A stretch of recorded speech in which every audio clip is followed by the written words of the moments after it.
Okay, so your GMO greetings. Yet I say once again, everyone for tuning in. Day number 6, the 6th out of the 7 days of Obradwira Nananomsom, our 7-day New Year observance. For those who are unaware, 7 days from September 17th through September 23rd, the first full day of the Atem equinox, the autumn equinox, named after the male divinity Atem in ancient Khanit and Kamit, Nubia in Egypt, and the female divinity Atemet. This is where we get the term autumn from and so forth. But this is the harvest time, the end of the warm period, the beginning of the cool period, the harvest time, and also the seeding time. And therefore we have our New Year observance at this balancing point of the year, the equal nights, 12 hours of darkness, 12 hours of sunlight and so forth. And we take advantage of the balancing energy of Aakhuamuman, the fertile earth mother, and Aakhuamuman, the barren earth mother, and so forth. So we can move into the next cycle in a balanced, purified fashion. So we're going to go through we're going to pick up where we left off last night. For those who are on, hold on a second. All right.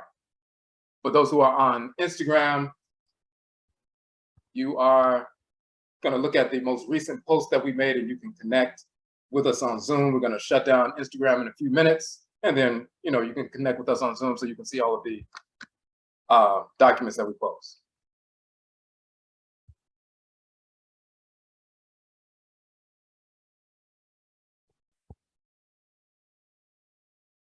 Okay. So we're moving through every epe, every one of the 7 mbe, the 7 ancestral wisdom teachings and so forth. And tonight, last night, of course, was Owu-nyan Nipa-na Nkwamu. Death wakes up those who sleep through life. And today is Yao-da, which is Thursday, also called Yada and Abada, after the female divinities, and male divinity, Yao, Ya, and Abba. So let's look at who they are first.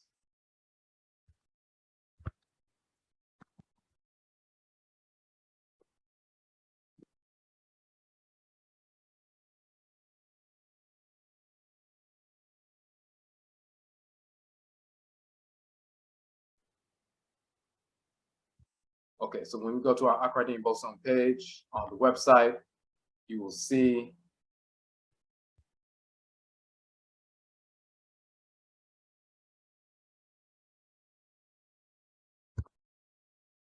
on Thursday, Yao, Abba, and Ya. That is Heru in ancient Kemet, Nekabet in ancient Kemet, and Wachette.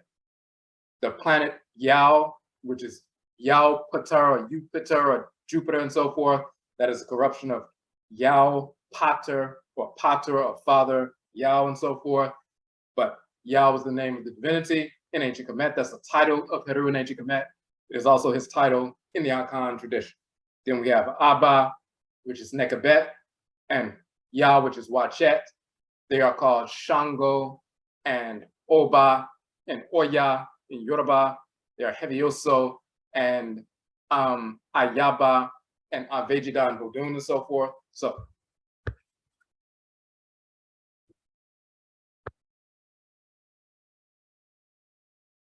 hold on a second.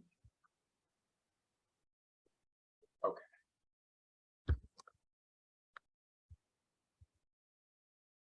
And as you can see, the planet Jupiter, as well as the planets Neptune and Uranus, those are the planets, the planetary homes within our solar system for these 3 divinities.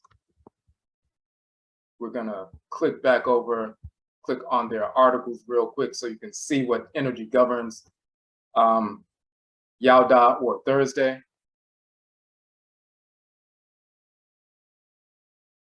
So first we'll look at the female divinity Ya. And for those of us, once again, joining us on Instagram, look at the most recent post, including on our story for this live tonight, and you will see the link, the Zoom link, and the Zoom link as well as the meeting ID and the passcodes there and so forth. So you can join us on Zoom, because then you'll be able to see all of the documents that we are posting, and we'll be on Instagram for a few more minutes. We just wanted to get on Instagram live just to let people know we are live on Zoom, but we'll shut down Instagram in a few minutes, and we'll only be on Zoom exclusively. So check out that most recent post so you can join us on Zoom. All right. So this is the female divinity Ya, who is called, and Ya dies the title of Thursday, Wachette in ancient Kemet.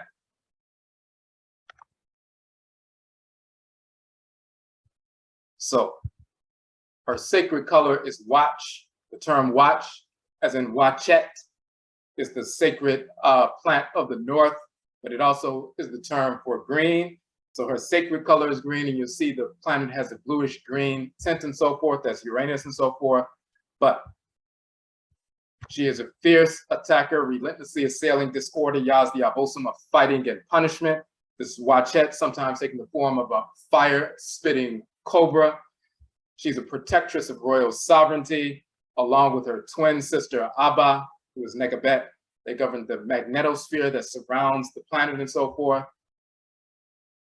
And they preserve stability within creation. So let's look at some of this information. You'll see in the Akan language, Ya means to chide, scold, attack, rebuke. It also means pain or affliction, one who brings pain and so forth. When you look in the language of ancient Khanit and Kamit, this A in this context is the eh sound, and then the H, so it's iya, ea, ea. So that is Ya, also meaning to fight, to attack. You see spears and arrows and so forth. Also means pain, also affliction. So Ya meaning to fight, to attack. Ya meaning pain or affliction, including one who brings pain and affliction and so forth. Warrior, warrioress. That's the definition in Akan. Same definition in ancient Khanit and Kamit. And then we show that etymologically, when you look in the Coptic dialect of the language, as you can see here, the term for field or land or acre and so forth. When you look in the late period dialect, the Coptic dialect of the language of ancient Khanit and Kamit, you'll see is iya, eya. So this is how you get in the ancient dialect, eya in the Coptic dialect, in the more recent dialect 2,000 years ago. And that's carried over into the Akan language after we left Kemet over 2,000 years ago. So we see her forms as a fire-spitting cobra on the forehead of the king, as well as the queen mother and so forth. But when you look at that sacred animal totem for Ya, and we go through the information, you find that Ya and Aba, or Wachette and Nekabet. Let's scroll down real quick. You'll see them in the form of winged cobras, and that's the electromagnetic field that surrounds the planet. It's called the Magnetosphere. It's an animate electromagnetic wave. The animate is the wings, that's an animate force, and then the body of the serpent as a wave. So you have an animate or an animated wave, a winged serpent with a solar disk that's regulating that fire. When you look at the jet stream that moves around the earth and so forth, it is mediated and regulated by the magnetosphere, the magnetic field surrounding the earth and so forth, and that contributes to the movement of the jet stream that generates the storms and everything else. This is why Wachette has to do with storms, the winged serpent manipulating the jet stream and so forth. That's why she's Oya in Yoruba, the one who governs storms and tempests and hurricanes and so forth, same divinity. And this is the magnetosphere of Earth. So you will see that Ya and Aba, Wachette and Nekabet govern these northern and southern poles of the magnetosphere on the feminine side.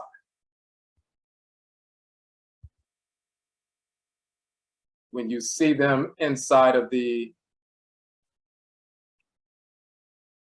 see them flanking the sovereign, the king, Wachette and Nekabet. So in that context, you also will see the Smai Tawi union of the two lands. You will see the plant of the north, which is the Watch plant, which is governed by Wachette. the plant of the south, the Nekeb plant governed by Nekebet, and those two plants are tied together. You have the trachea and the lungs and so forth. Now, when you look closely at that, what you're looking at is the lung structure, and you have the bronchial tubes inside the lungs and both lungs and so forth. Through that, you draw in the air, which carries life force energy, and as you're breathing in and out, you're generating life force energy. You're contributing to your magnetic field, your aura, and so forth. The plant of the north and the plant of the south tied together around the trachea and so forth in the lungs. This is Wachette and Nekebet connected. She governs the plant of the north and northern Kamit. Nekebet governs southern Kamit. These are the plants of the north and south inside your body. That's the lungs with the bronchial tubes and so forth. And then when you have the heart right in between, you have the sovereign, the king, which is the heart of the nation and so forth on the masculine side. And then you have Wachette and Nekebet, the bronchial tree on both sides, the two sacred plants of the south and north that are feeding the heart. So when you see Wachette and Nekebet and the king and so forth, this is taking place. Their shrines are in your body in this structure. Now let's switch over to Abba, which is Nekebet, real quick.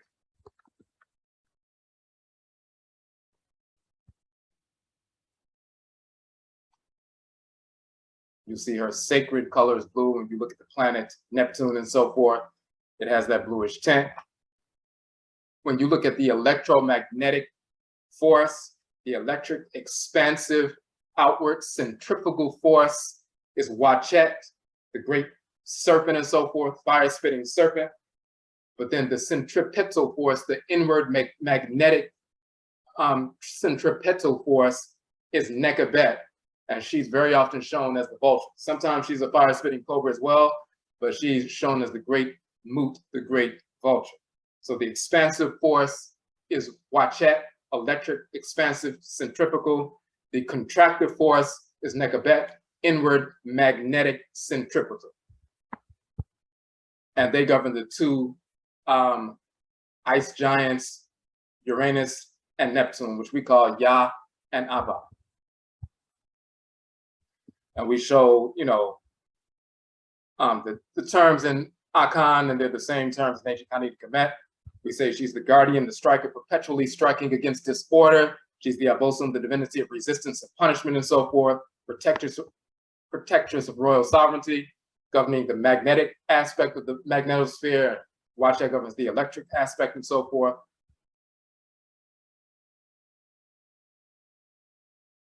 And sometimes she's a fire-spitting cobra as well. But once again, we show that union of the two within the chest and so forth. So we go into some detail about that, but these are the two forces, electromagnetic, governing that field around your physical body, the aura, that is the first shield of defense and so forth. As we can see here, that's the first aspect of your being that touches someone or something else, that electromagnetic field. And when you are healthy, your aura is strong and vibrant and so forth. If you're unhealthy or spiritually discordant or imbalanced, your aura becomes more weak and porous, and then negative projections from other individuals and entities can penetrate the aura more easily when you're weak and porous and the aura is not vibrant. But that's your electromagnetic field that is governed by Wachette and Nekebet. All right.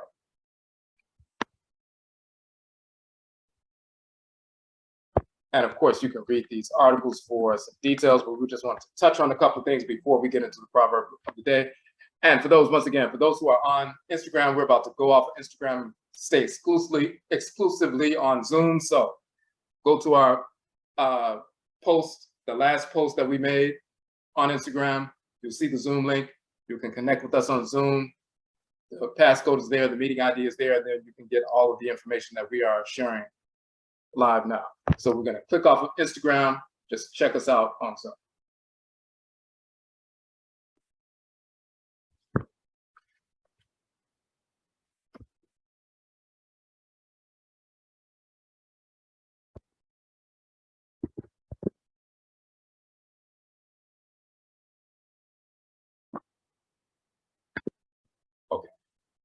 Now, okay, I want to make sure we did. All right. Okay, just to also touch on the divinity Yao. So of course that is Heru, son of Balsar and Set. Governs the planet Yao, the king of the planets, the largest planet, and so forth. Its planetary home is, you know, Yao. In the body, as we're going to see, he governs the heart and cardiovascular system.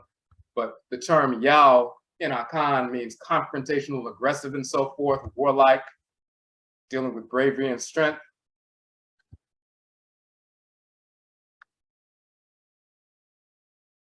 And we show the terms in ancient Khanit and Kamit, but once again, you look at the term Yao, just like Ya on the feminine side is to shide, scold, attack, and then also pain and affliction. The masculine form is Yao. Masculine form is Yao. The feminine form is Ya. Masculine and feminine form is the same energy. So you see that to shide, scold, attack, Yao, and Yao, pain and affliction. That's in the Akan language. And then once again, in the language of Kemet, in this particular context, in the Coptic dialect, the A, the glyph for the A is the sound. So it's how, ehao, eyao, to attack, fight, just like in Akan. And then you also have the terms pain, misery, affliction, and one who brings that pain through warfare and so forth. So you see pain, grief, trouble, misery, and also the one who brings that through war.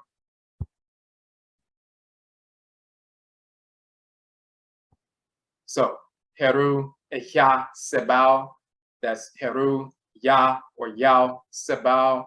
He's the destroyer of rebels and so forth. Heru, Ehya, Heru, the pillar of strength and all of that. Now,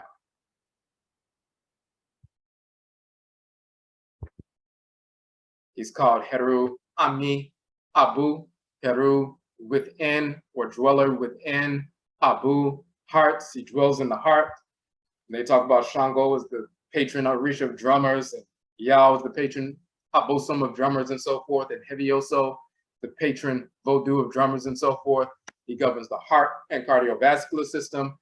The heart is the drummer within the body, and it regulates the flow of blood to all the cells. It can, you know, palpitate very fast. It's in a lot of blood. We need fire and force to attack or to escape and so forth, fight or flight.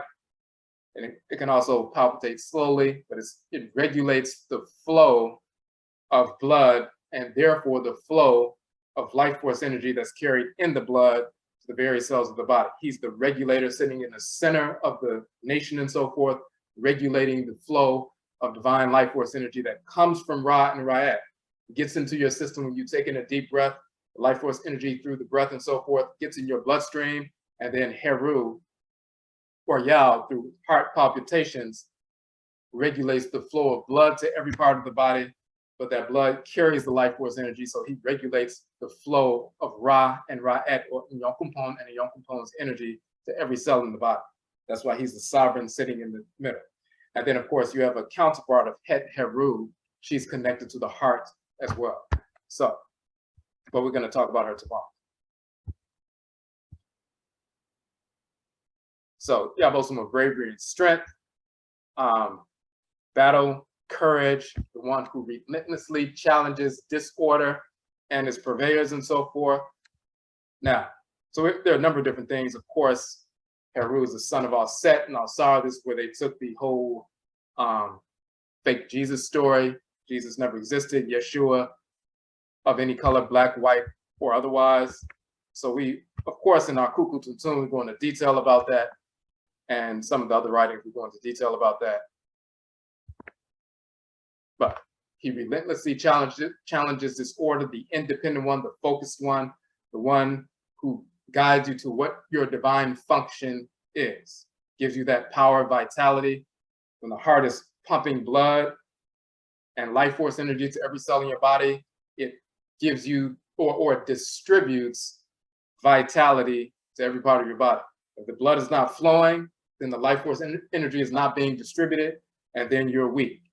But Yao is making sure that life force energy gets to every part of the body, every cell in the body, so that you can exercise your vitality and execute your function in the world. I want to go to our Aakhuamuman book real quick, just to touch on one aspect of that.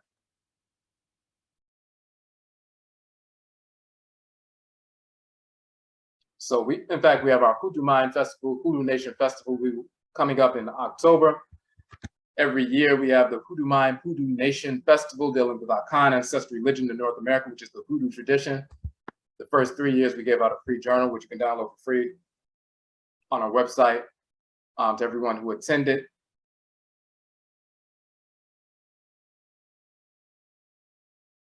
But in this journal, in the 3rd volume, we were talking about the Hoodoo Wars, the solar eclipse, Akanfo Yao, Nat Turner, who's a Yao, a Thursday born and so forth, child of Nana Yao. And we were talking about that because it was an eclipse that particular year, and it was around the same, it had the same signature as the eclipse that took place that led Akanfo Yao, Nat Turner, to wage war and massacre the whites in their offspring. But in that context, we were talking about Yao, we were talking about the eclipse and so forth. And one thing we want to bring up, you will see the Eye of Heru, the Uchat Heru, or the left eye of Ra, or left eye of Heru is the moon and so forth. It is the basis of the fraction system in ancient Kemet.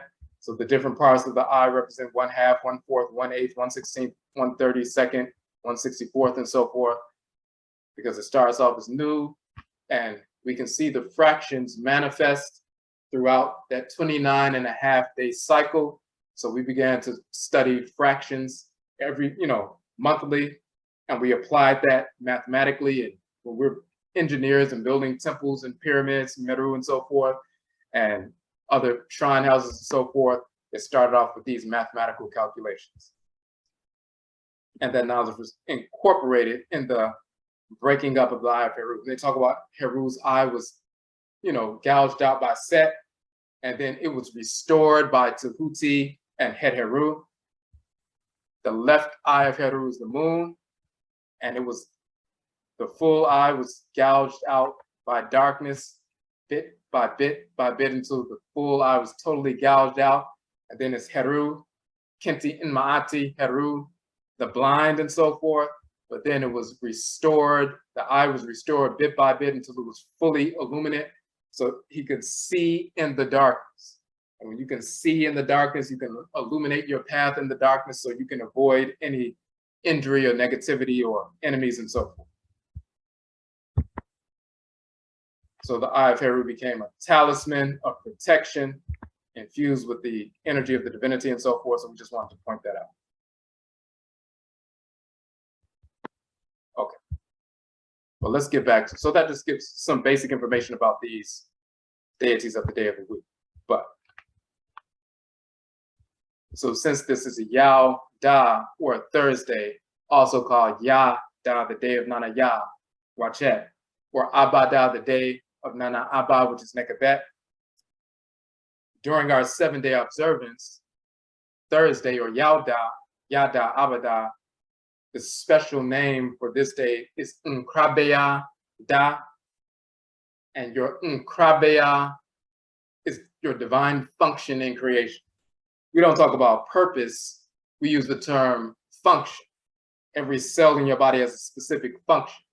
Your heart has a specific function to execute. Your liver has a specific function to execute. Your spleen has a specific function to execute. So instead of saying my purpose, we say the function, and your function is your divine life focus, because we are literally cells within the great divine body of the Supreme Being. And as we talked about the other day, just like you have Nyamewa, Amen, the great Mother and Great Father, Supreme Being, the organs within their great divine body that makes up the universe, the organs within their body are the Abosom, the Orisha, the Bodu, the deities, the forces in nature. And then those organs have children, which are cells, and that's plant life, animal life, mineral life, and us, Afuraitkait, human life. And when one of us as cells serve our parent organ, which is one of the deities, one of the abosom. Our service to the abosom is serving the great being, Amen and Amen at the same time. And just like your liver cell engaging in liver functions and supporting that, then that liver cell, by doing that, is serving you, the great being, ultimately at the same time. So the cells have a function. If somebody says my purpose in life was to play basketball or some nonsense like that, that's not a divine function. That's just something that somebody's doing, but you didn't incarnate into a specific blood circle to bounce a basketball around. But you do have a divine function, and that's defined as nkrabeya in Akan as well as nkra. There's a male, masculine, and feminine aspect of the term. Nkra and nkrabeya, the masculine and feminine aspect of that. So it's nkrabeya da, your divine function day. That's the day we focus on the divine function. So the proverb, the ebe, is nkrabeya she sum sum tie asem okra okra. And we say okra as well as okra because okra is the masculine term. That's the soul within the male, Afuraitkait male. Okra as well as okrawa, that's another version of it, but okra with two A's is the soul of a female, just like ka is male and ka'et is female, kra is male, kra or okrawa is female. So we use both because we don't want to just use the masculine term. Just like if we're translating in English, instead of saying the creator, the gods, and the ancestors, we say the great mother and great father supreme being, which is Amen and Amen, the creator and creatress, which is Ra and Ra'et. And this is Ra. This is Ra, and this is Ra'et. And then we say the goddesses and the gods, the ancestresses and the ancestors. We always make sure there's a balance of male and female. So you never hear us just talking about the creator, the gods, and the ancestors, because if you hear people saying that, even though they may be traditionalists or practicing Ifa or Orisha tradition, Vodun tradition, various traditions, but if they're still saying, I'm communicating with the gods and the ancestors, they're still operating out of a Eurocentric mindset. Because what is precluding them from including goddesses and ancestresses and the great mother and great father supreme being? What is precluding them from saying creatress every time they say creator? They're still indoctrinated, and they bring that indoctrination into ancestral religion, not realizing that they're infecting ancestral religion with white doctrine. So, but nkrabeya, your divine function, which we'll get into, she means to force or to command. Sum sum is your spirit body. You are a spirit or a sum sum, a spirit body, and so forth. Ta means to obey, and asem means the words or issues or affairs. In this context, the words and so forth, or direction. So nkrabeya, she, sum sum, ta, asem, okra, okra. That means the nkrabeya, your divine function that you're given to execute in the world. It is your nkrabeya that makes your spirit obey the okra, the soul, the divine consciousness. So you have a soul, a divine consciousness, and written into that is your divine function. So let's look at how that works.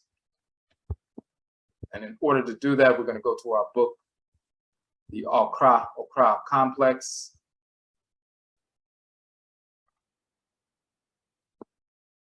And of course, this is what ancestral religion revolves around.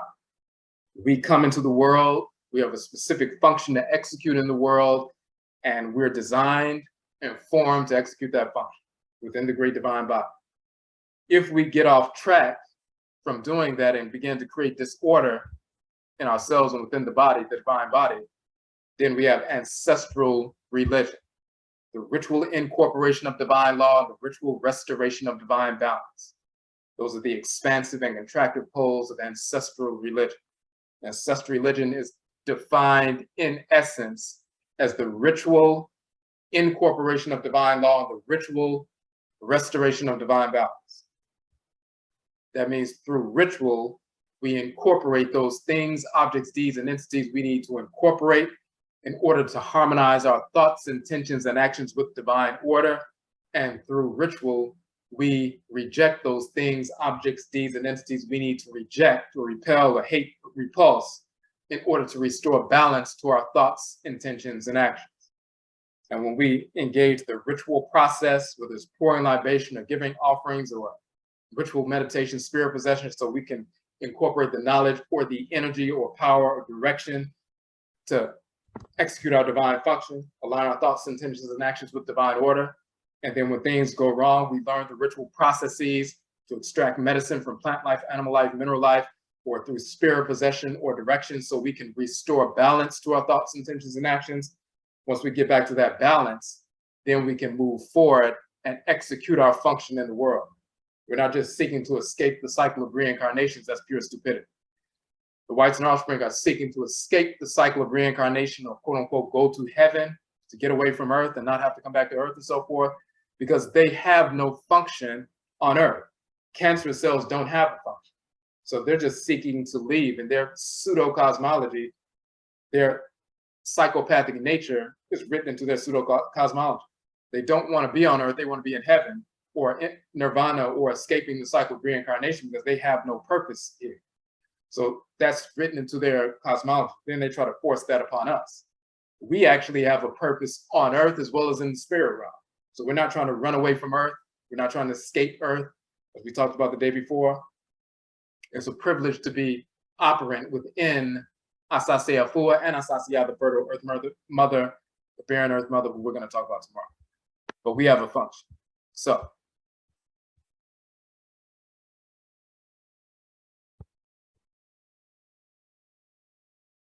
Ka is the name for soul in ancient Kemet.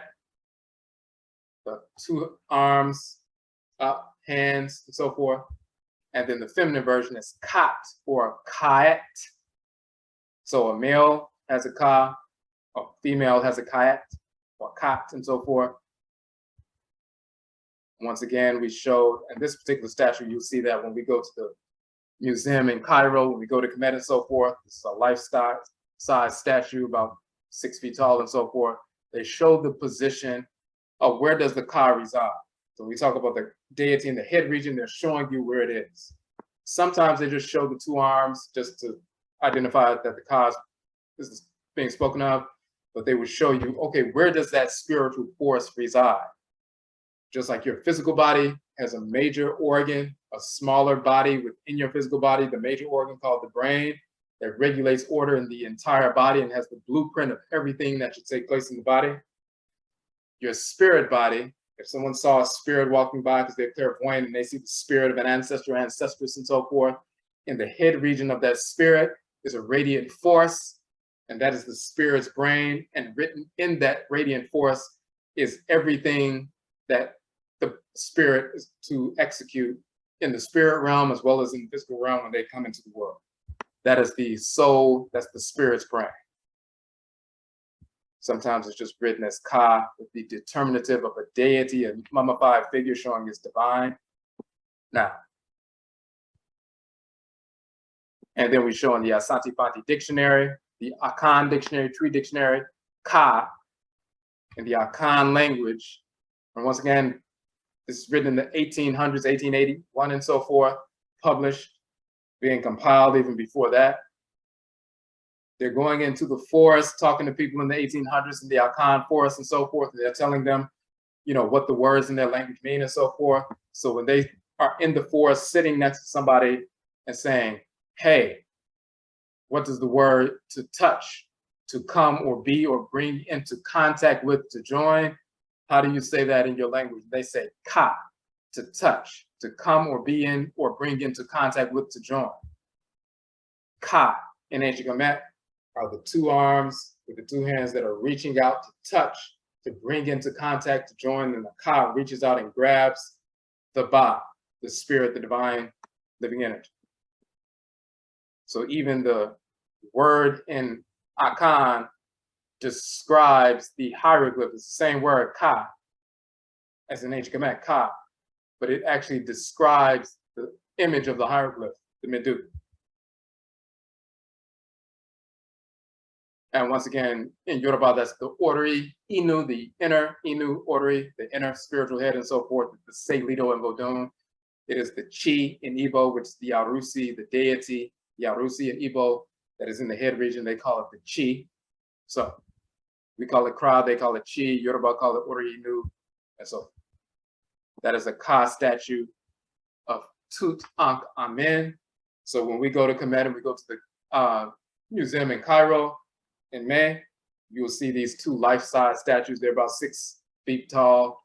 The two Ka statues of Amen, or Tutankhamun. So this is why we have on the book the image of the brain inside the Ka structure, just to let people know that's what's happening.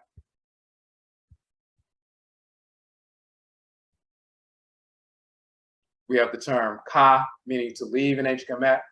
The term Kra, meaning to take leave of, bid farewell, ma krawo, I leave you, and so forth. So just like Kra means, Ka means soul in ancient Kemet, Ka also means to take leave in ancient Kemet. Ka or Kra means soul in Akan. Kra also means to take leave in Akan. What is the cosmological relationship between the soul and taking leave? Ka and Ka, or Kra and Kra. And we go into detail about that. So once again, this is Nyamewa, which is Amenet, the great mother. This is Nyame, Amen, the great father, and so forth.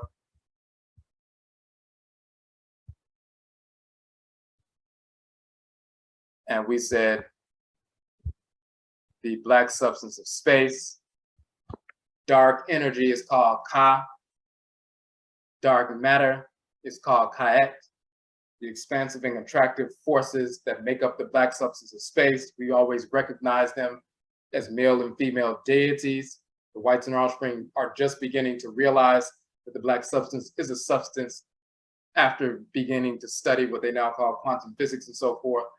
Prior to that, they just thought the blackness was a void, but then they realized it's actually a substance that makes up 99+% of the universe. We've always known that, and that's why Ka and Kayat are also called Kaka and Kakayat, the black or dark ones, primordial. And that's an image of them right there. You'll see them in the Temple of Dendera. When we go visit Kemet, you will see these divinities, this particular image there. And even there's no E there. The Egyptologists back in the day used to stick an E between consonants when they weren't sure, but it's actually Kaka and Kakayat, a version of Ka and Kayat. Darkness personified, one of the 4 elemental deities and so forth. So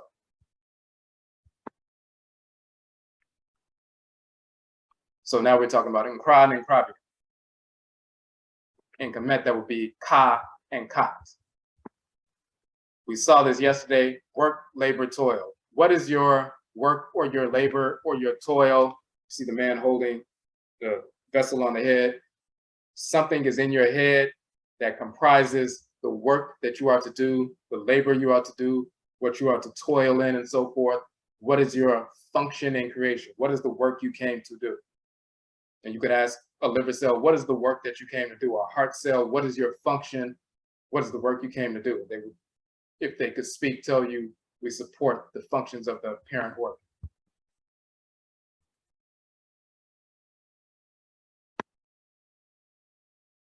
So we say the Okra. Okra is the bearer of the Nkra and Nkrabi of the divine function.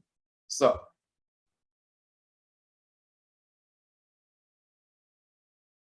in this section, we go into a lot of details.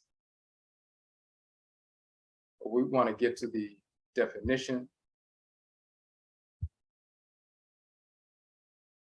So you have Nkra, taking leave, Nkra Beya. So Beya, as well as Ba, Oba means woman. Just like you have man is Obanin or Oberima, but Obani. Oba means woman. Obanin means man. Oba means child. So the root is ba. Oba, ni, man. Oba, or oba, woman. Oba, child. And of course, ba is the divine living energy, the spirit, and so forth. But Oba, meaning woman, in the Aakhuamu dialect is Albea. Instead of B-A-A, it's B-E-A. That termination, Bea, is the same as et in English. So if you have Sean, you have Shawnette, John and Johnette, George and Georgette, and so forth. The et makes something feminine. It's the same et in ancient Kemet. You have Ra and you have Ra'et. The T feminizes a noun. Ka and Kaet. Amen, Amenet. Alsar and Alset. Heru and Heret or Hedit and so forth. So the et makes it feminine. In Akan, the Oba, which is the word for woman, is also the thing that feminizes a noun or gives you the feminine aspect. So Nkra is the masculine term. Nkra Bea is the feminine aspect of Nkra. So you see Nkra means taking leave, errand, mandate, order, commission, word, message, information, notice. Nkra Bea, fate, destiny, appointed lot, allotted life, and all of that. So we said, what's the relationship between Ka meaning soul and Ka meaning to leave? Let's go back up to that. This is the key to the cosmology and ancestral religion, period. Ka, to leave, Kra and Akan, to take leave, and so forth, but Ka also means soul. When we go before Inyamewa Inyame, the great mother and great father, supreme being, as we talked about yesterday, before we reincarnate, we are a spirit of Sum Sum. And let's pull up that document we had up yesterday.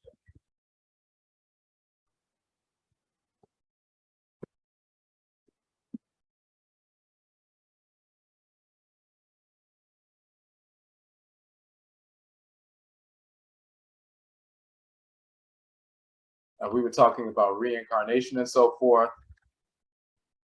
And what we said was,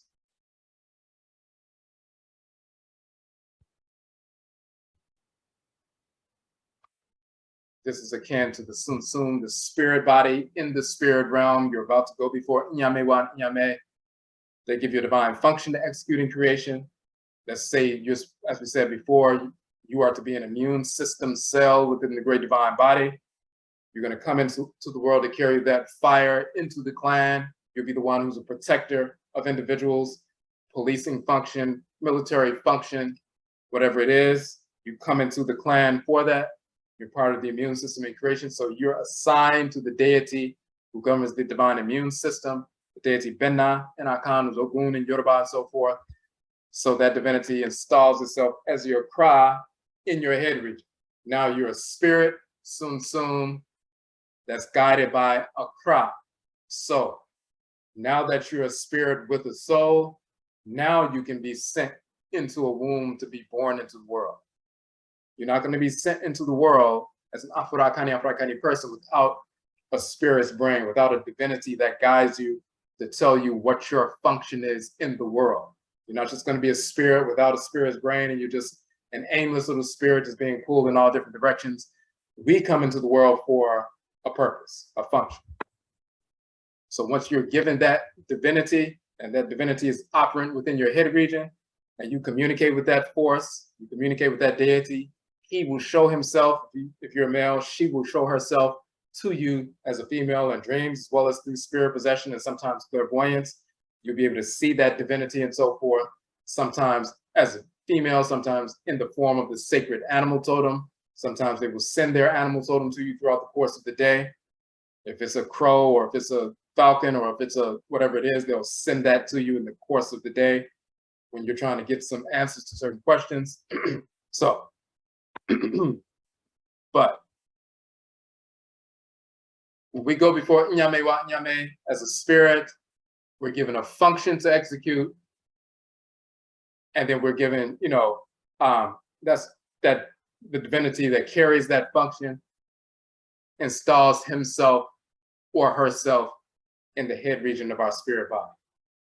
So we're given a ka or a kayat. We're given a kra by Inyame Wan Inyame. They give us a kra, give us a soul.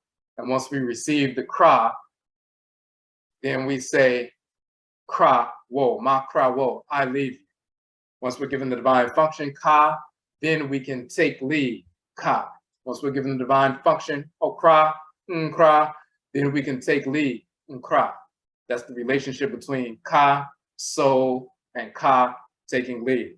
Once you receive your ka, then you take leave, you ka, you move on to the physical realm for reincarnation.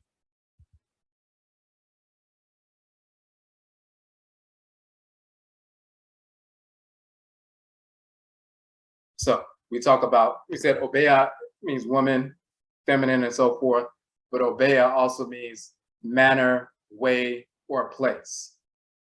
What is the relationship between obeya or oba, the word for woman, but the same word for woman, oba or obeya in the Aakhuamuman dialect, is also the word for manner, way, or place, a way of doing things, or a place, or a manner.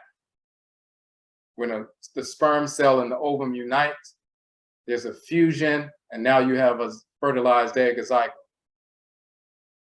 But the manner in which it unfolds and develops into a child, and the place in which that happens is inside the woman. She's the place where the unfolding takes place. The zygote doesn't get inside the body of the male and unfold there in that place. It unfolds inside the body of the woman in the uterus for the next 40 weeks. So oba, woman, oba, manner or way, oba, the place, the sanctuary, the space. So when we say nkra ba or nkra bea, it is the manner or the way of that divine function, that errand.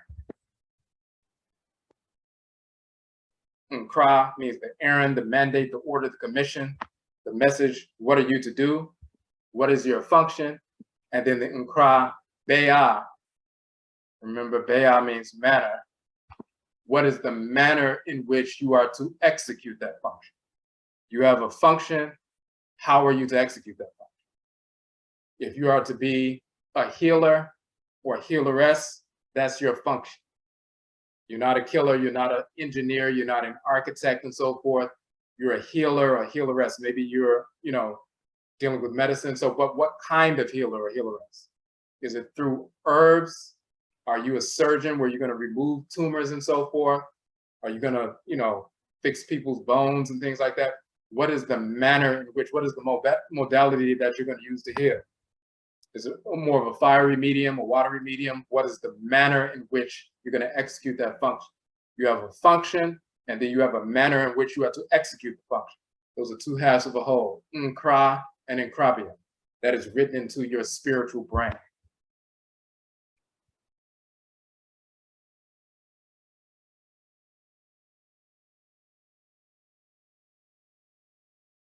And then you have this term, she and she-bea. Once again, she is the masculine, she-bea is the feminine. We just said she means to, let's go back, nkrabia, she, sun sun, nkrabia, she means to command or to force or to compel or impel and so forth.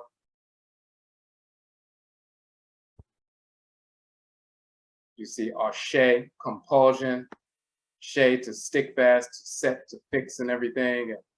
Look at further definitions, to predestine, to predestinate, to constitute, to appoint. Shebia, predestination, fate, decree, and all of that. And we talked about that a little bit earlier in the class because that's she and she, nh Kamit, to decide, to determine, predestinate, to ordain, same thing. Same term, same word as she and Akan, she or shai, nh Kamit. When you're talking about force, she, to force, to compel, and so forth, It has to do with energy. So let's pull it together.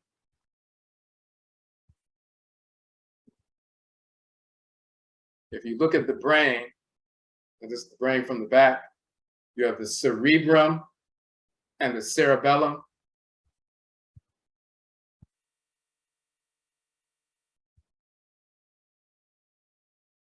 And the cerebrum is divided into the right and left hemispheres of the cerebral cortex. And that has to do with knowledge and cognition and, information and so forth. And then you have the cerebellum in the back, also divided into the right and left hemisphere. And the cerebellum governs motor movement and equilibrium and balance and force. Spiritually, that is the shrine, the seat, the throne, the physical seat of the spiritual force called the Okra. Okra, that's why we call this book the Okra complex. The brain is the physical seat, and it reflects the fourfold division of the Okra complex. The Okra is your soul, your divine consciousness, and it's divided up into Nkrabia, She, and Shebi. What is your divine function? Are you a healer, healeress, engineer, architect, agriculturalist? What is your function? That's Nkra. What is the manner in which you would execute that function? What kind of healer are you? What kind of agriculturalist or botanist? What kind of engineer? What kind of, worker, whatever your function is. You have a function to execute and the manner in which you are to execute that function. Nkra and Nkrabi. But then you have She and Shebia, the masculine and feminine aspect of the kind of power you're going to need to execute that function. Just like you receive phenotypical characteristics from your mother and your father, you have DNA from your mother, DNA from your father. You have cheekbones like your mother, or eyebrows like your father, or your bone structures like your mother or father, or your height, or certain characteristics and so forth. Just like you receive DNA from both parents, you also receive spiritual DNA, what comes in the Akan tradition, the patriclan and matriclan deities that lend their energy to those in the patriclan and those in the matriclan. So there's a divinity that governs the patriclan, ancestresses and ancestors, a deity that governs the matriclan, ancestresses and ancestors. Meaning this, when you have a sperm cell swimming, the spiritual force that animated that sperm cell that was connected to your patriclan ancestresses and ancestors, maybe there was a fire deity that governed your patriclan ancestor. Maybe there's a water deity that governs. Maybe there's an earth divinity or atmospheric divinity. The ovum cell from your mother, there's a spiritual energy that animates that ovum cell. Maybe it was a fiery female divinity that governs your matriclan ancestresses and ancestors, and that whole clan is known as a fiery clan. Or the whole clan is known as a healing watery clan, or an earthy clan and so forth. Because you have a patriclan divinity, a matriclan divinity, just like you have Y chromosomal DNA from the father and mitochondrial DNA from the mother, and they both contribute to make you a unique looking person, an operating person. But you have a spiritual DNA from the father and spiritual DNA from the mother that gives nuance and character and distinction and individuality to you. The She and the Shebia, like the cerebellum that governs force and motor, you can't sit up and move and walk and whatever without the cerebellum regulating all of that. You have energy, but it has to be regulated by the cerebellum. She and Shebia is like the spiritual cerebellum. You're given a function to execute in the world. Nyame says you're going to be a healer. That's the Nkra. What kind of healer are you going to be? In what manner? Okay, you're going to use fire to heal. And you're going to use metal to heal. You're going to be a surgeon. You're going to excise tumors and so forth. So your function, Nkra, your errand is a healer. Nkrabeya, the kind of healer you are, is going to operate through dealing with surgery and so forth and removing cancerous tumors and things like that. That's your divine function. Now you inherit a certain configuration of energy from your patriclan and matriclan in order to execute that function. If you have a fiery function, you're going to be assigned fiery abosom or deities that give you the fire to execute that function. You're not going to be assigned to watery divinities that don't have the fire necessary to execute that function.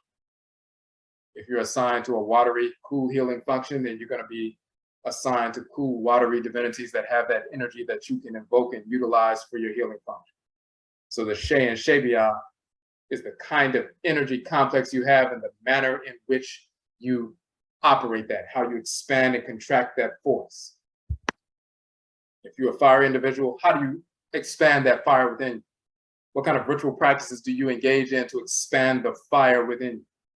If you heal through a watery medium or laying hands or ritual chant, ritual prayer and so forth, how do you cultivate that and turn it on and turn it off or expand it and contract it? That's the She and Shape. You have a function to execute in the world, a manner in which you how to execute that function, but you're also given access to the energy of specific male and female patriclan and matriclan divinities and the manner in which you use their energy. You have a function and the power to execute that function. You have a role in creation and the power necessary to fulfill that role in creation. That's Nkra and Nkrabia, She and She. So this is why we say Nkrabia She Sum Sum, Ta Asem Akra. It is the Nkrabia that forces the Sum Sum, your spirit, to obey the direction of the words or the charge of your Okra. You don't just have a soul, but within the soul, the Okra is the blueprint of how you are to function in the world. It's very specific. We're not just out here and saying, oh, well, I didn't ask to be born in this world and I just want to live every day, just do what I feel, whatever feels good, do it. We don't have that kind of idiotic, ill pseudo culture. We actually have a purpose. Your cells in your body can just say, well, I'm just a body cell. I'm not any particular kind of gland cell, so I'll just do whatever I want. I'm gonna stop functioning as a liver cell and I'm just gonna be a body cell. I'm just gonna hang out and do whatever feels good and no longer function. Yet they have the form and design specifically of a liver cell. The only way they would go against that is if they were damaged or if they were quote unquote brainwashed against executing their real function or made to believe they don't even have a function. They have no form, no function, no use, no utility, yet written into their nature, they're liver cells. So it's the same thing with us. So that's what we focus on Yada, Abada. What is your function? And the way we get to that, let's just show this.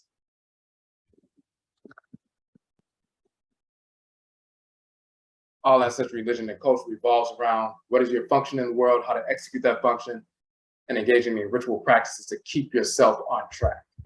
Now, when it comes to ritual practices, this is our Aakhuamuman page with our different courses and so forth. We talk about, for example,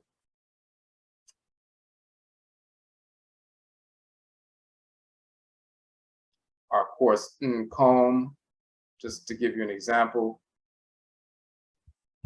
4 elemental rituals of spirit communication, pouring libation, establishing an ancestral shrine, engaging in susuho meditation, and cleansing the head, soul washing or spiritual head cleansing and so forth. Those are 4 elemental rituals associated with fire, water, earth, and air and so forth.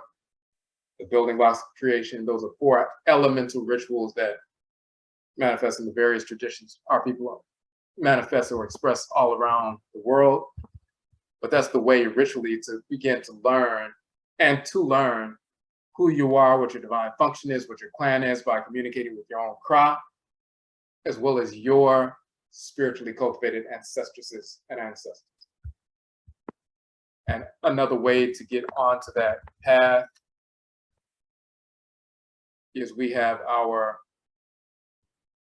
and this book is a free download. You can download it for free, just like all of our other books. On the male side, Oberima, Afuraitkait Manhood. You can download that book today. On the female side, the woman's side, we have our book, Obradwira Nananomsom, Womanhood. You can download that today. You can also download the archived 13-week course, Obradwira Sem, Afuraitkait Womanhood, taught by Amaruka. You can download that on this Obradwira page on our website. That entire 13-week course. So she went through the Obradwira book, as well as the Patasas book curriculum, as well as a number of other books that are germane to the topic and so forth. Aakhuamuman is the only person authorized to teach that course. Some of you know we had one individual who was trying to scam and say that they were teaching the Obradwira course and so forth. But Aakhuamuman is the only person authorized to teach that course, and she taught that 13-week course, and the archive exists. So if it's not coming directly from our website, and if you didn't hear it coming out of my mouth, don't trust it. So now, so that's that course. And then we also have the Obradwira Sem Afuraka Manhood course, 13-week course. We have the 13-week course archive, and that goes into manhood and womanhood. And we talk about the okra and the 7 days of the week, and the energy governing each day, and the principal value of manhood and womanhood that govern each day of the week and so forth. For manhood as well as womanhood, we have that 13-week course archive that you can access right here on the page. We also have a new manhood course coming up starting this Sunday. So if you would like to join that course, 13-week course meets every Sunday at 10 a.m. Eastern time. This is the piece right here, Obradwira Sem, Afuraka Manhood. And as you can see, from September 25th to December 25th, that's a 13-week period. There are 14 Sundays within that 13-week period. So from 10 o'clock a.m. to 11:30 a.m., we'll meet. We go through the Obradwira book, the manhood book, which is comprised of 7 sections, 7 chapters, and the Patasas book, which is 7 chapters as well. But then we also have 14 other books that we examine, 1 book per week, as we're going through this notion of manhood and so forth. So that course begins September 25th, this Sunday. We still have space open. If you'd like to register for that course on this, you can do that on this page. And the archive course for Obradwira Afuraitkait Womanhood exists, and you can access it at any time from the Womanhood page. So like I said yesterday, I don't want to keep you long, just really wanted to go about an hour every day. We did go over a few times, but that's what we wanted to share. And these are the things, you get that basic information about the nature of the Nkra and Pravia. And then when you go and engage in ritual through Susuhon meditation and so forth, the cleansing your Nkra, you get more insight into what we share. Plus, you can read the book in detail. You can read the manhood book, womanhood book, as well as the book, the Okra Complex, one of the most important books that we published because it goes into detail about what we were talking about tonight. So, okay, just want to check the chat room right quick before we log out.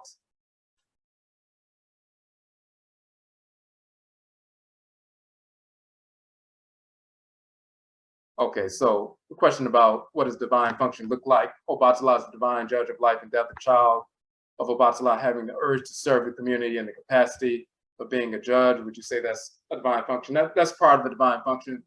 There are people who are spiritually cultivated elders and eldresses, just like you have for example, Obatala, this is Alsar, which is Awusi and Akan. We talk about him being a divine judge, or being a judge serving the community in that capacity. He governs the pituitary gland, the pituitary body and so forth, the endocrine system in general, but the pituitary gland is the master gland. So the pituitary gland secretes hormones. Hormones are chemical directives that regulate the functions of other glands and systems in the body. So when the pituitary gland releases follicle stimulating hormone or luteinizing hormone or whatever it is, then it's sending directives for other organs and glands to act so that they can function harmoniously. So that elder pituitary is giving directives that regulate and maintain order in the body. In the same way, Obatala Awusi, he's called Agwu in Igbo and so forth, and Dangbe in Bodun. He's engaged in that same process. So when he's sitting in the midst of the community, he has that kind of energetic force that helps to regulate and maintain order within the community by giving wisdom directives that keep the community harmonious. So that is a function.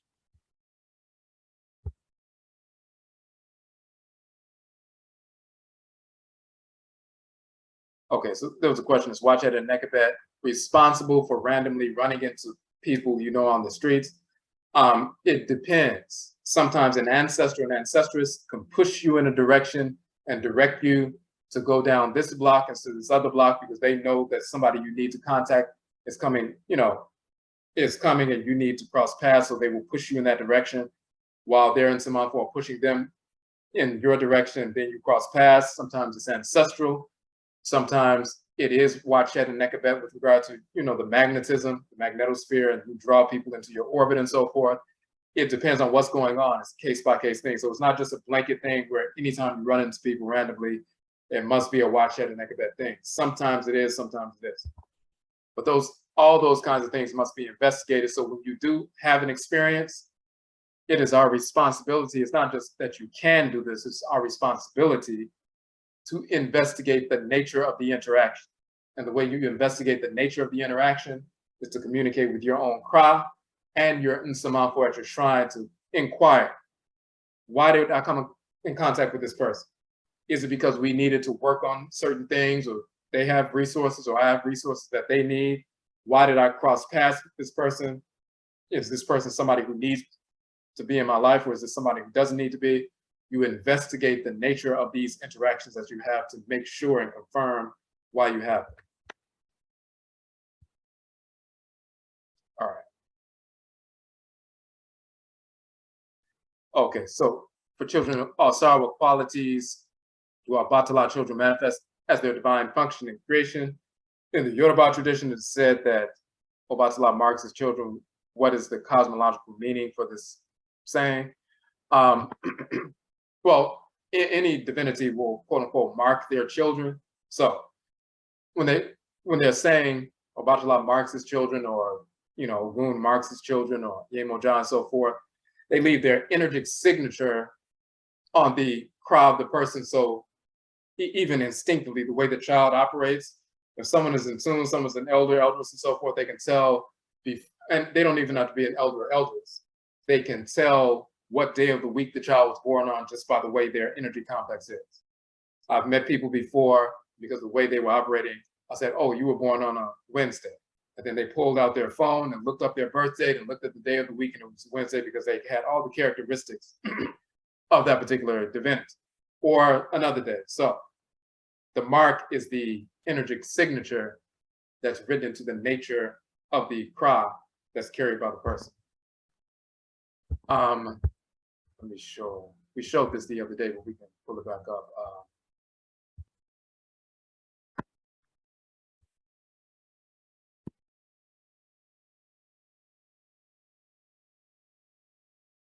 Just so you can get some details on this.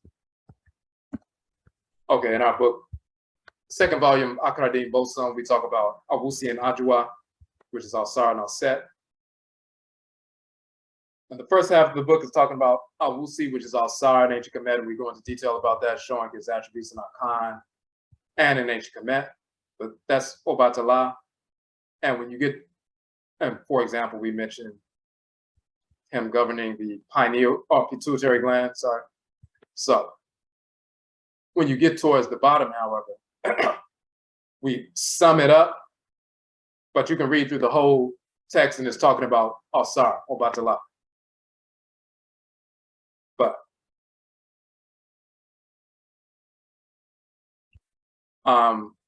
when we get to the end of that particular section on that deity, it says, Akanfo born under the governance of Awusi. And we talk about the, different attributes, leaders, founders of civilization, protocols, institutions, protectors, Bodwira, all these different things, unifiers and so forth. So we go into detail about these different functions of the divinity and the kind of characteristics that manifest. And you'll see expressed in different ways, but it's the same kind of energy complex when they talk about Obatala in the Yoruba tradition. But we do go through the sacred names of the deity in Akan tradition, just so you can see the way Akan people deal with the divinity. So his name is Asi or Awusi, but he also is called, he's Asi, Awusi, Ayisi, Awisi, Sisi, and each one of these different titles, Awisi, Awusi, Ayisi, Asi, they all have different functions and different attributes and so forth, and we define those in the language and culture, and you'll see it lines up with what they say about Obatala as well.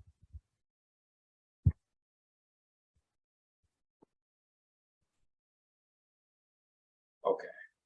And one more question, it says, in what way does the Okra reveal a person function to them? Is it possible your function has already been revealed without a person realizing? Yeah, so you'll energetically, you'll get that. You've been given that and pushed towards that ever since childhood. Now, when you begin to engage in ritual practice, communicate with the Okra, sit with that divinity, and when we show the Nkom course and the 4 elemental rituals, and one of them was soul washing with spiritual head cleansing and so forth. That's one way to begin to clear the head so you can be more receptive, so you can hear and see and so forth spiritually.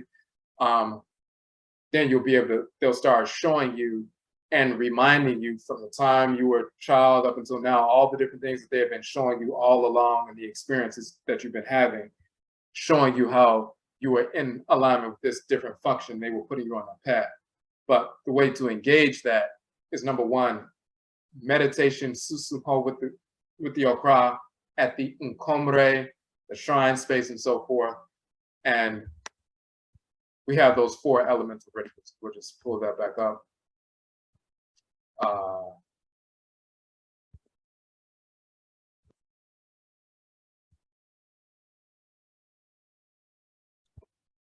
So that was a 4-week course. It's archived as well. And one of the weeks we talk about libation. The next week we talk about ancestral shrines. The next week we talk about susuho meditation. The next week we talk about the soul cleansing, spiritual head cleansing, and so forth. So that's on our page, and you can download that. Or, well, when you purchase the course, the archive version is $10, but you get access to the link and the passcode, and it's unlimited. You can view it as many times as you want.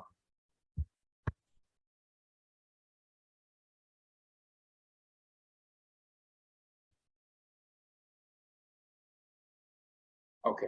And then it says, if Benaj, your Khanit bosom kind of Mars placement in your astrological birth chart give you an indication as to your Nkrabia. Depending on what kind of birth chart they're using, the tropical zodiac, most of the signs or dates are misinformed. There are 13 signs that cross, or zodiac constellations that cross the ecliptic now, not just 12. They're not all 30 days. So we talked about that, the difference between the astronomical zodiac and the tropical or sidereal zodiac is, different things and so forth. But the signs of the zodiac have to do with certain influences, but your function is written into your Kra. That's not governed by the zodiac. That's a deity that's installed in your head region before you even enter into the world. So just like you can be born, you can go outside and it's hot outside and you can, you can get fired up and that affects your mood, or it can be cool and the full moon is out and that'll affect your mood in a certain way, and people can see, oh, when the full moon is out, this person acts this way. It's similar to the signs of the zodiac and so forth. They have an influence, but what determines your function, your character, what your role in the world is the deity that dwells in the head region assigned to you before you even incarnate into the world. So that has to do with you communicating with the divinity of Benna, with your Khanit bosom. It has to do with communicating with Benna himself to learn directly what your function is. And that's been happening your entire life. You just weren't, as a child, you're not able to, see that or define it. But as you get older and you start paying attention, and engaging the ritual practice, you'll be able to see how often you have been communicated with by the divinity and when these communications are happening, and then making them more strong and more vivid and more direct as opposed to, just happening every now and then. So, okay.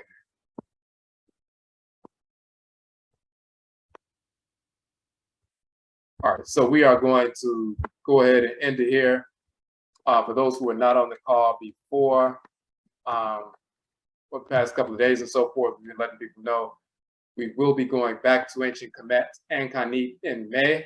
We have a few spaces left available for that trip, May 23rd through the 31st. That includes the Memorial Day weekend and so forth. But we'll be visiting 12 cities from northern Kamit, Cairo, and so forth, all the way through to southern Kamit and into Khanit, Nubia. All the details are there. And then we actually have 13 different videos, short video clips from different cities and tombs and temples and shrines and so forth that we went to in Kamit this past May. So you can view those on the website. We posted those. So you can reserve your space with the deposit, and then you can, make payments monthly. And we also have coming up, we're going to be posting more information on this the next few days, our Kanche Film Festival, the Conjure Film Festival, Kanche, November 26th here in Washington, D.C. You can get your tickets now. We will be screening our new film, Hoodoo, Akan Ancestral Religion in North America, as well as films from other filmmakers. That is coming up, so we'll have vendors. It's an all-day event, but we'll be screening films in the conjure genre, which is the hoodoo tradition, juju tradition, voodoo tradition, those traditions we maintained in our blood circles here in North America over the past 300 plus years since we were forced over here. So you can get tickets for that all-day event, vendors, including vegan food vendor and so forth. A number of different things happening that day. We have a limited number of seats. It will be at the Arc Theater here in Washington, D.C. That's a 365 state-of-the-art theater and so forth, 365 seat theater and so forth. But some of the tickets have already been sold, so we have some left. You can purchase those tickets, bring friends and so forth. This is our first annual film festival. We were going to have it last year, but because of the whole COVID issue, all these theaters were shut down, or they were mandating that people had shots or proof of vaccines and all this other nonsense. So we pushed it back.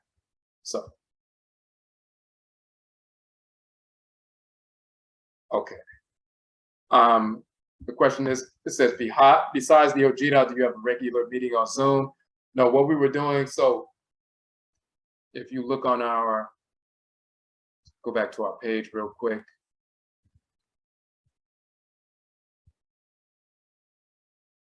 Okay, so when you see the Aakhuamuman page on the website, where all of the courses are, so these courses, this is just a collage of all the courses. We've done 34 online courses on Zoom. Many of them are 6-week courses, a number of them are 4-week courses and so forth, but we did 34 of them all together. That's a collage of all the flyers. When you scroll further down, you'll see the flyer for each one. And you can access the archived version. So, we were doing those in this past June was the last one that we did, which was the Amaniye course. But from 2019 up until this past June, over that 3-year period, we did 34 online courses. So right now we're not having a regular meeting on Zoom. We decided to do this time. Normally we don't have a 7-day session like this, but since this is our 7-day New Year observance, this is our 22nd year. Normally we meet, at a space, in the city, and people come out and participate in the observance. We decided to do a 7-day live Zoom just for people who've never been introduced or knew about the holiday but didn't know what was done and so forth, and we wanted to talk about an aspect of it. So that's the reason we decided to do that this year. We've never done a 7-day event like this before. We just want to, give people some insight So when they're practicing the 7-day observance in the coming years or so forth, they'll, have an understanding of it. But the only thing that we have coming up live as far as Zoom is we're going to do the manhood course, 13 weeks. Eventually, Ama's going to do another 13-week womanhood course. Right now, we don't have a daily Zoom or a live schedule. People have access to all 34 courses, and that's like, that's a lot of information. Because each one of the sessions, like if it's a 6-week session, each session was about 2 hours or more. So that's like 12 hours for a 6-week session that you will go through, and plus the free book downloads and all of that.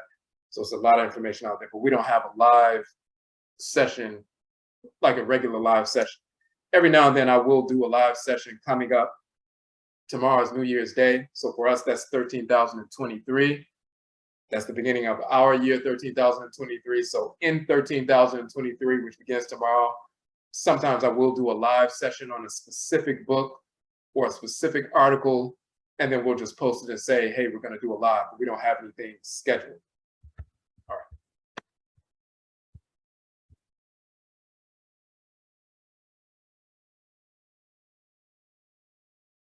Okay. So no, for the manhood course, that's just for Afuraitkait men. And then the womanhood course is just for Afuraitkait women. That's a Zoom course and so forth. So it's specific because not only do you get the information, but then it's also women need to get together and be able to talk about things dealing with womanhood and certain things that they are going through without, male energy, paying attention. They can, be more open with one another about that. And to a certain extent, the same thing with men. There be certain things or questions that are asked in the manhood course that, sometimes men don't want other people, sisters paying attention to at that particular time because they're trying to get some specific answers about specific things. So the manhood course for men, womanhood course for women. And one other piece I forgot to mention, which is also coming up, and we do this every year, the Happy Merit Training, Cultural, and Ritual Retreat in South Carolina on Edisto Island. Is one of the Gullah Islands, South Carolina.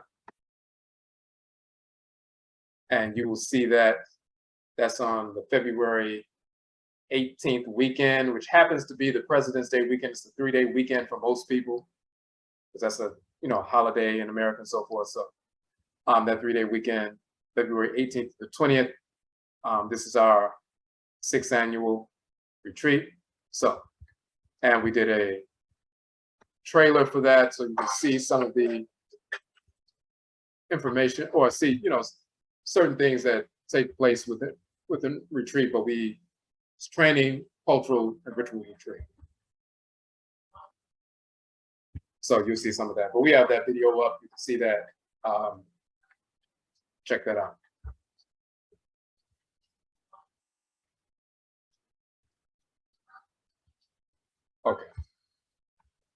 Okay, so once again, I say we thank everybody for joining in. We will post this up. Part 5 that we did last night is up on the website and on the YouTube page. Part 6, tonight's course will be up tomorrow morning, and we'll send out a notification for that. And tomorrow, this is New Year's Eve, of course. Tomorrow's New Year's Day. We'll have a final session. I will let people know it may not be exactly at 9 p.m. It may be a little bit either earlier or later. But I'll let everybody know. You'll get a notification. So once again, Yerase, we thank you for tuning in, and Yabesha Dio. We will meet again.